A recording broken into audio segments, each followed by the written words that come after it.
or that with chapter 49 talks about Jacob blesses his sons. Then Jacob called his sons and said, "Gather yourselves together, that I may tell you what shall happen to you in the days to come. Assemble and listen, O sons of Jacob, and listen to Israel your father. Reuben, you are my firstborn, my might, and the first fruits of my strength, preeminent in dignity and preeminent in power, unstable as water. You shall not have." He says, "You shall not have preeminence, because you went up to your father's bed. Then you defiled it. He went up to my couch. Simeon and Levi are brothers, weapons of violence are their swords. Let my soul come not into their counsel, O my glory. Be not joined to their company, for in their anger they killed men, and in willfulness they hamstrung oxen. Cursed be their anger, for it is fierce, and their wrath, for it is cruel. I will divide them in Jacob, and scatter them in Israel.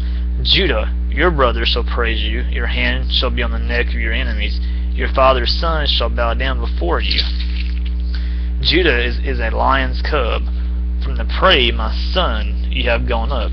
He stooped down and he crouched as a lion, and as a lioness who dares rise him. The scepter shall not depart from Judah, nor the ruler's staff from between his feet, until tribute comes to him, and to him shall be the obedience of the people, binding his fall to the vine, and his donkey's colt to the choice vine. He has washed his garments in wine, and his vestures in the blood of grapes. His eyes are darker than wine, and his teeth whiter than milk. Very interesting, because Jesus came out of the tribe of Judah, so very interesting there. Zebulun shall dwell at the shore of the sea. He shall become a haven for ships, and his border shall be as Sidon.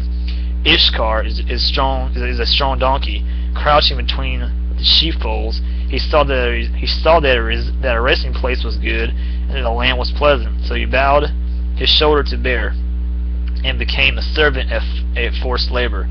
Dan shall judge his people, as one of the tribes of Israel. Dan shall be a serpent in the way, a viper by the path, that bites the horse's heels, so that his rider falls backward. I wait for your salvation, O Lord.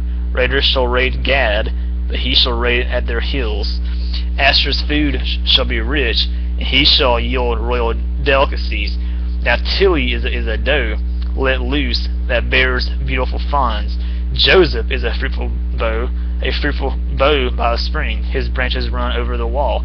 The archers barely attacked him, shot at him, harassed him severely, yet his bow remained unmoved. His arms were made agile by the hands of the mighty one of Jacob, which is Jesus Christ, God Almighty.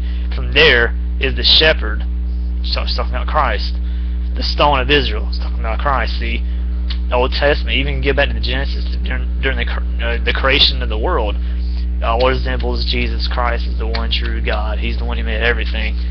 He made creation, and he will come back and he will destroy creation to save his children from this evil, wicked, sinful world. By the God of your Father who will help you, by the Almighty, who's Christ, God Almighty, who will bless you with blessings of heaven above, blessings of the deep and that crouches beneath, and blessings of the breast and of the womb. The blessings of your Father are mighty beyond the blessings of my parents, up to the bounties of the everlasting hills. May they be on the head of Joseph, and on the brow of him who is set apart from his brothers. Benjamin is a ravenous wolf, in the morning devouring the prey, and at evening dividing the spoil. Jacob's death and burial. All these are the 12 tribes of Israel. Like I said a while ago, Jacob is Israel, of course. He had 12 sons, which became the 12 tribes of Israel. All these are the 12 tribes of Israel. That is what their father said to them, as he blessed them, blessing each with the blessing suitable to him. Then he commanded them and said to them, I am to be gathered to my people, bury me with my fathers, in the cave that is in the field of Ephron the Hittite, and the cave that is in the field at Machpelah to the east of Mamre, the land of Canaan, which is Israel today, which Abraham bought with a field from Ephron the Hittite to possess as a burying place. There they buried Abraham and Sarah his wife. There they buried Isaac and Rebekah his wife, and there I buried Leah. The field and the cave that is in it were bought from the Hittites. When Jacob finished commanding his sons, he drew up his feet into the bed and breathed his last, and was gathered to his people, and he died. last chapter is next of Genesis chapter 15. I'll be right back.